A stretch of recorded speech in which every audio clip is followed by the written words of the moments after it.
couple years down the road, it's a Saturday morning. You wake up with an excitement in your chest. You've been looking forward to tonight all week long. You're going on a date. You're going on a Whoa. date with a woman that you met, and you don't know what it is. She's just very captivating to you. Okay. Um, God, there's been so many of these. she has long, dirty blonde hair, fair skin, freckles that run underneath her eyes and down her cheekbones, Okay. soft, thin, pink lips.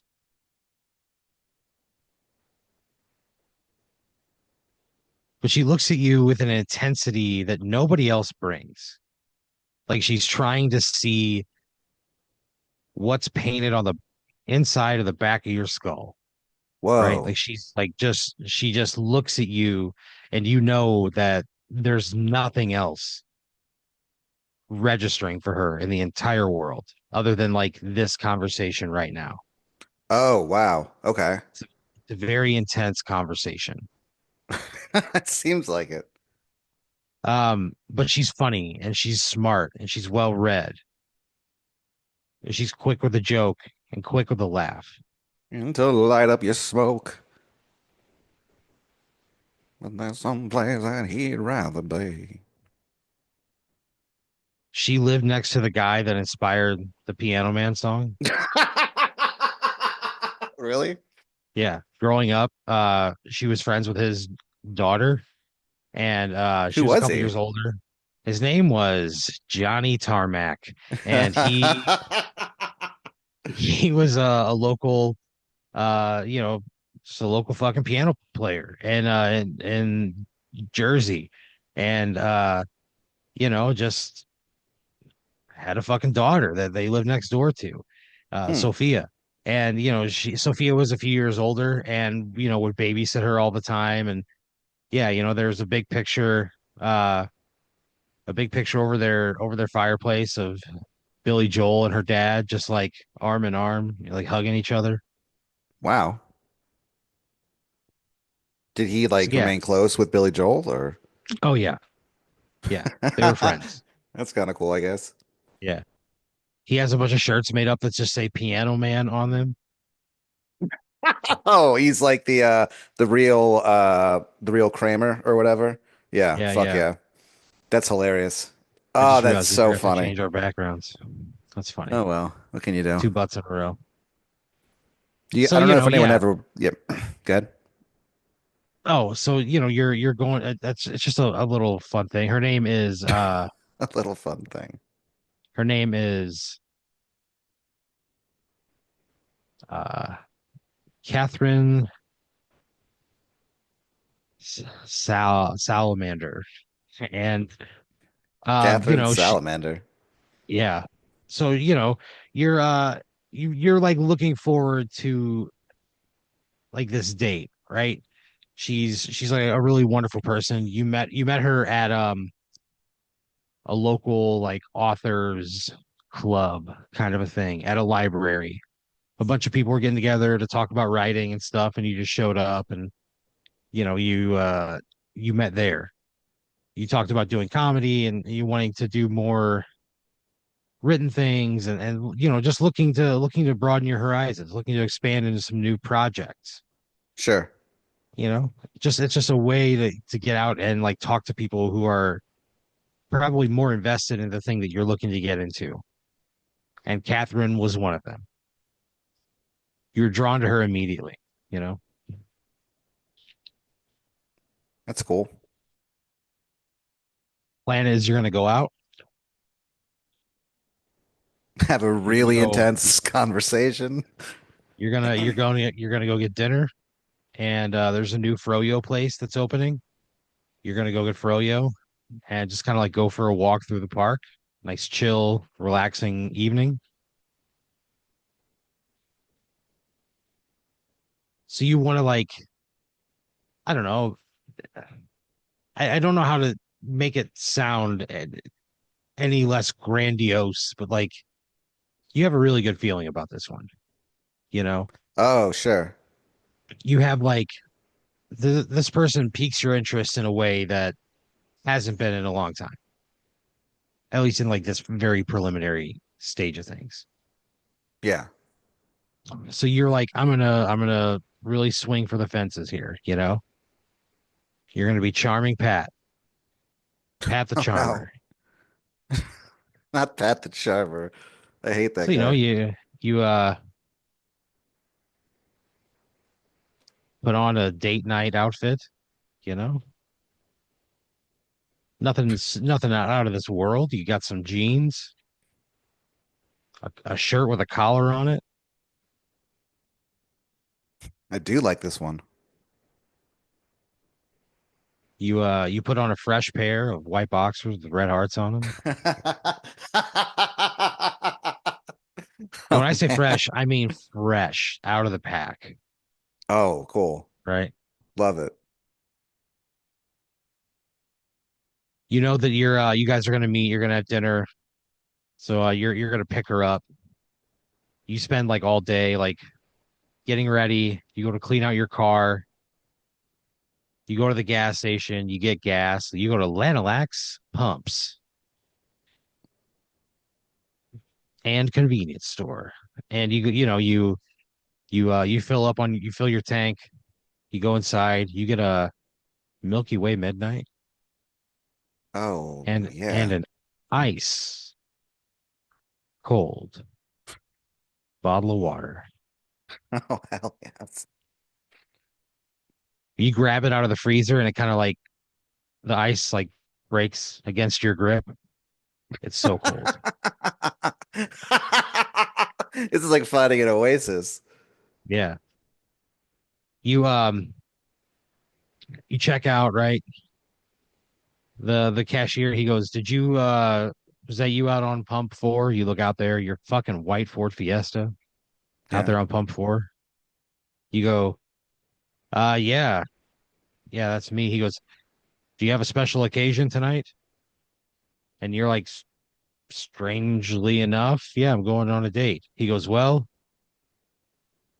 you've won a free car wash from the Lanalax Corporation." Really? Yeah, they say it's like he says, "Our car wash bay is the highest end in all of Texas." He goes, it's like a luxury spa for your car."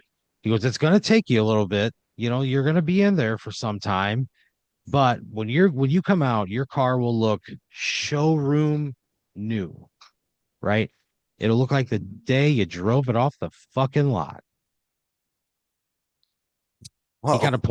He points over there. He goes, "When you go inside to punch this code into the computer and you'll get your car's luxury wash experience."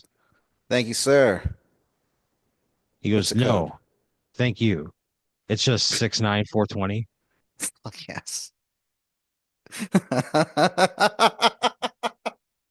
All right. You so you look down, right? You know, you think, well, I've got a little bit of time to kill. You know, I could pass the time, right? You go into the car wash, Hmm. you punch in 69420.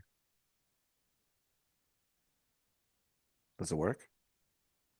The the bay doors close. You hear like the hum of electricity in the air. Suddenly, like a neon rope lights up around the roof of the building. It's like a red neon. You hear a voice say, "Welcome to the Lanalax Luxury Wash. Oh my God. Please roll up your windows and close your doors." So you roll up your windows, you close your doors. You see like a laser beam, like a wide sweeping laser beam, kind of like runs back and forth over your car.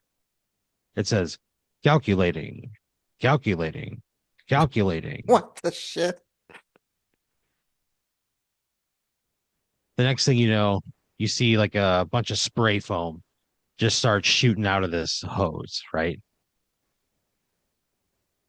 There's a countdown. It's like it's going to be like a 20-minute wash, soak, scrub, rinse, the whole deal. Wax. And that's fine, 20 minutes I mean, yeah, sure, it's an investment in time, but you got things to Whatever. work on. Yeah. You got things to do, right? I mean, hell, you met this girl at an author's club. You're writing stuff. Yeah, I could just chill on my phone. Like it's not that big a deal.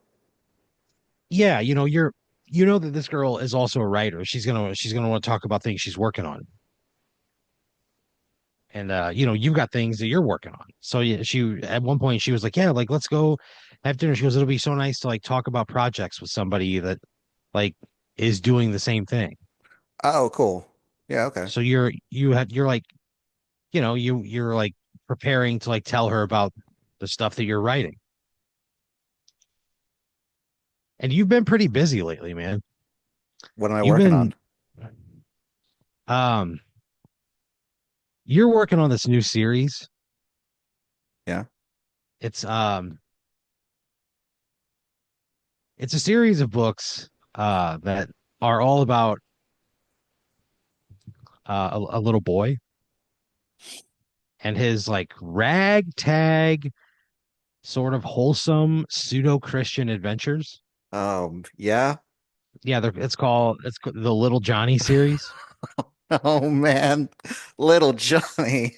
Yeah, That's what I'm working on. I'm writing Little yeah, Johnny. All yeah. right. You're working on, so you tackle these like a Hardy Boys style thing, right? I You have grew an up reading this anthology. yeah, like crazy. The Hardy Boys, the You're new Hardy Boys, all that shit. I loved it. Yeah, so Encyclopedia Brown. you've got a couple ideas in the pipeline, a couple things that you're not really sure like which one you're going to work on next, but you got like the bones of a few different Little Johnny stories put together. Okay. Um, the first one is Yeah. called Little Johnny and Coyote Cave.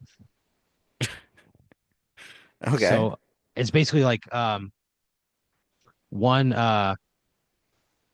blisteringly hot summer morning, like to the point that like little Johnny like had a hard time sleeping. There's no air conditioning in his trailer. So he's just like sweating in the hot, still summer morning. He's jarred from sleep by the sound of his dog barking, right? And he looks out his window and he sees his little dog, Pickles, is like being carried off by like a coyote, right? So little Johnny, you know, uh, instantly awake, right? Instantly wide Yeah. awake. He's in like survival mode, right? Mhm. He puts his jeans on, gets his tennis shoes on, ties them up, runs outside, gets a running start, jumps on his bike, and starts like chasing this thing, right? He pedals and he pedals. He loses sight of the coyote at times, but Pickles' bark just sort of like he echolocates. He follows Pickles in the coyote's jaw for what feels like miles, right? Those things are fast. And sure, it had to stop every now and then to catch its breath because it is carrying a dog in its mouth, a small dog. But still, it's cunning. It's sly. Yeah. It's weaving in and out. Little Johnny's got to look for places to cross with his bike. It's not as easy for him, but he keeps up because he loves Pickles, you know? He loves Pickles and is like, little Johnny doesn't have the best home life, but Yeah. Pickles is like his sanctuary. You know, Oh the man. time the Yeah. time that he gets to like spend with Pickles is some of the most joyous he has in his home, right? Okay. So he A is home like that normally doesn't have a lot of joy. a home without joy. right? Oh no, little Johnny. A home that is totally void of joy, except for those brief moments before school, after dinner, when little Johnny gets to play with Pickles in the yard. That's when he feels like he's the best version of who he is. Little Johnny. So little Johnny pedals, right? He pedals down this dirt road, right? Off of a state highway somewhere. He hops like a little ditch and pedals through a bumpy field. Hasn't been planted in years. He sees the coyote, right? He sees a coyote running up this hill, and little Johnny pumps his legs and he pumps his legs, right? Yeah. He's riding standing up, just churning, churning, his legs pumping, the wheels spinning. He's not about to lose Pickles. Tears just stream down his hot red face. Oh, little Johnny. He pants with every pedal, the collar of his shirt soaked from his sweat, the sun beating down overhead. Didn't even have a time to put on its ball cap. He pedals up this hill and he finds like where the trail kind of runs cold. There's a small little cave embedded into the wall of this cliff.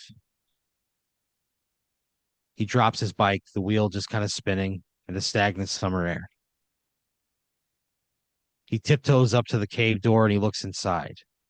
He doesn't say anything, but he puts his ear to the hole and he listens. He hears a sharp yelp that has to be Pickles. He grabs a baseball sized rock, tosses it up in the air, catches it in his hand, and looks into the darkness. With no fear in his eyes, he steps in. He starts calling for Pickles. Pickles, where are you, boy?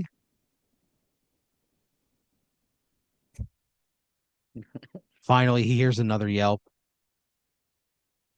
Oh, He Pickles. looks and he sees red eyes glowing at him, a set of white fangs snarling. They take one step forward. Little Johnny thinks of all the times he'd huck a tennis ball in the yard and let Pickles go fetch it and bring it back.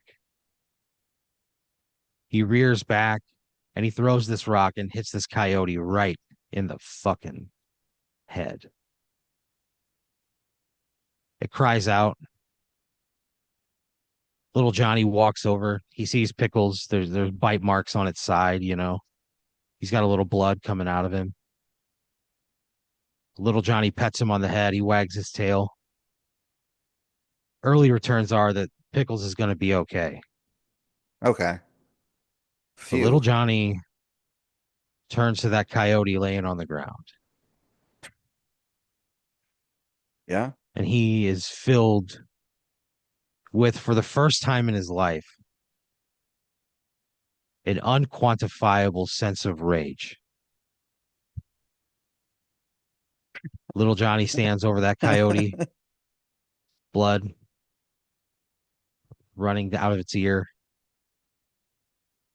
and he smashes that rock down on that coyote's head dozens Oh. of times, Oh my just God. crying the whole time. Jeez. Little Johnny wipes the blood off on the coyote's own fur. He picks up Pickles and they get on his bike and go home. Little Johnny pedals up to the yard. Pickles has like a little chain that he's tied up to out there, like by the doghouse. Oh, he's not an inside dog? Oh, absolutely not. Okay. Johnny's dad doesn't allow inside dogs. Yeah, emphatically sounds like. So he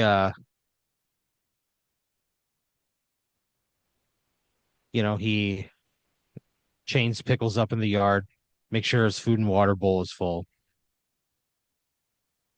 He goes inside, washes up, and just exhausted, falls into the deepest sleep he can remember. About an hour later, little Johnny's dad comes home. He had a little bit of work today, did some handyman stuff, painted a fence, installed a mailbox, edged a lawn, stopped off at the local watering hole, had a couple on his way home. Sure.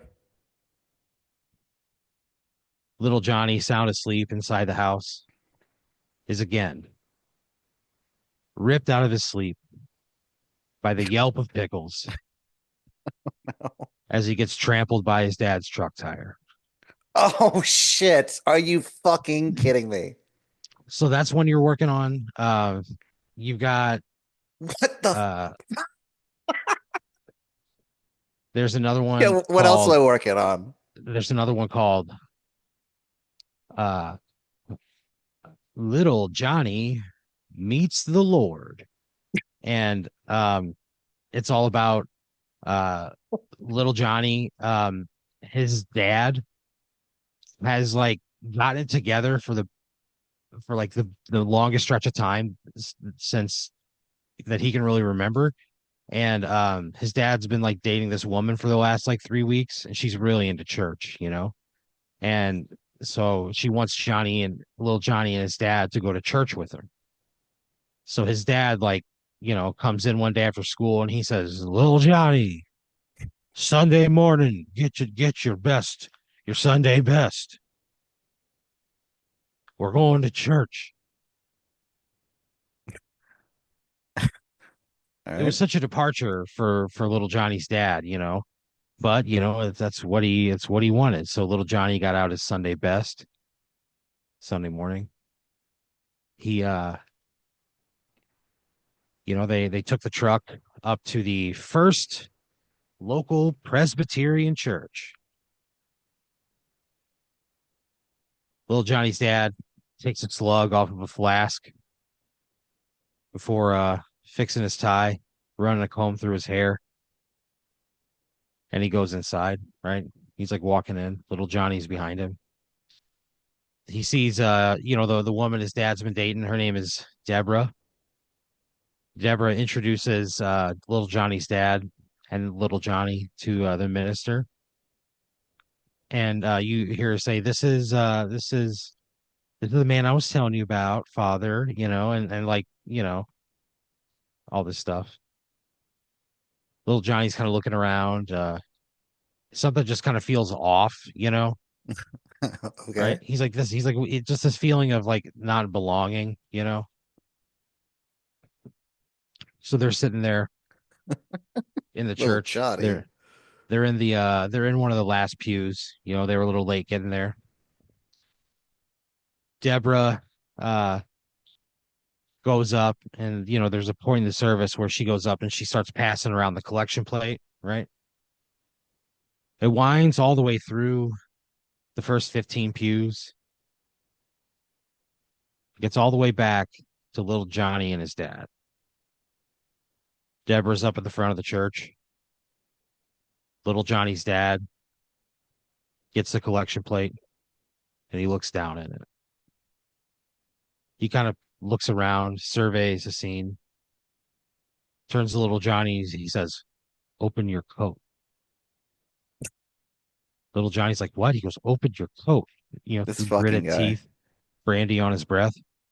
Oh, oh no. Little Johnny opens his coat and his dad dumps like 75% of the collection plate. All the big bills for Oh, sure. oh Right no. right down the front of little Johnny's shirt. He Oh, puts the collection plate on the pew and he goes, "Let's get the fuck out of here." They leave. can't say fucking church. Well, he certainly does. This guy is such a scumbag. They leave, right? On the way home, little Johnny's dad pulls into a McDonald's. He orders him a cheeseburger meal with fries and a Coke. He orders a Big Mac with fries and a Coke. While they're making the food, he says, "I'll be right back." And he goes to the liquor store next door. He comes back, he spikes his drink, you know. He and little Johnny sit there in the lobby of a McDonald's eating dinner he paid for by you know, stealing from the church. And little Johnny and his dad have the best day he can remember. They drive home with the Oh radio my. on and the windows down.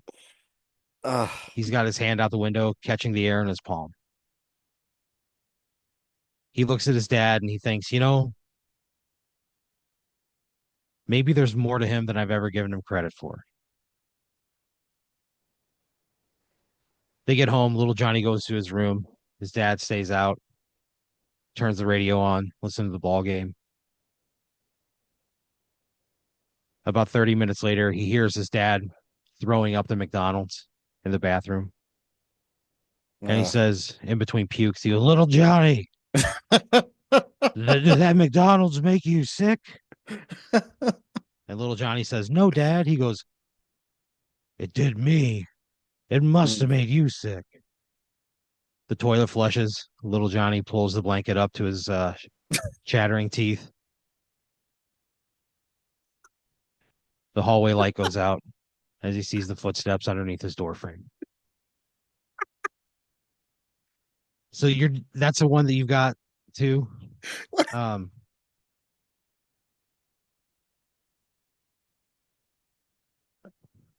the third one you've got is called Little Johnny and the Ugh. Daring the Daring Ducks. And basically there's like a huge rainstorm, right?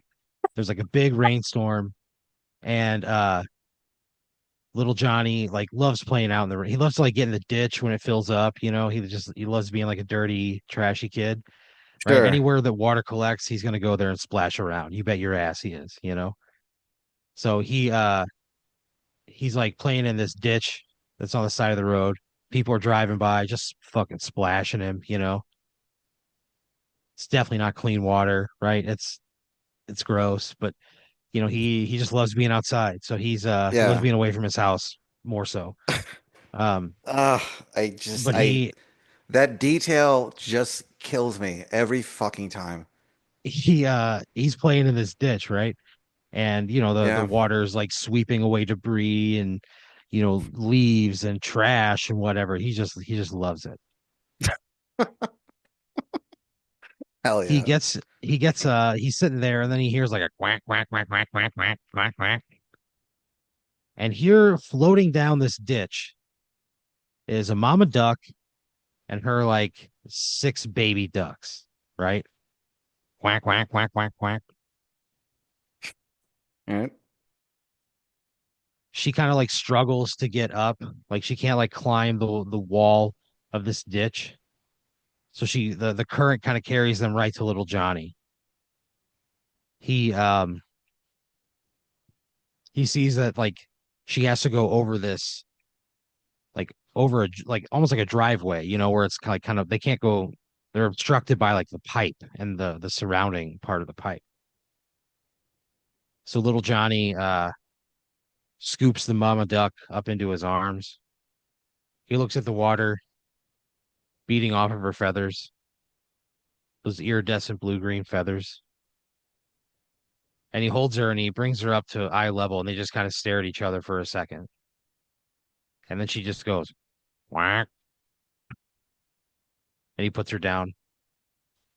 One at a time, he retrieves all of the babies. There's six of them. He gets them all together. They all go quack quack quack quack, and they get in they catch the pipe again, and the pipe exits out into like this spillway. Right, little Johnny takes a few steps. He walks out after him, and he just falls. Right, he slips and he falls right in the mud. He gets covered in it, Oh man. like on his back. It's in his hair. He lays there for the second in the driving rain and just kind of laughs. He looks over, hears a quack, quack, quack, and the mama duck has come around and is like nibbling on his ears as if to say, "Hey, are you okay?" He reaches out and strokes her. Hears the chirps of her baby ducks. She goes back to their side and turns and looks back at him one last time, and he swears that she smiles at him.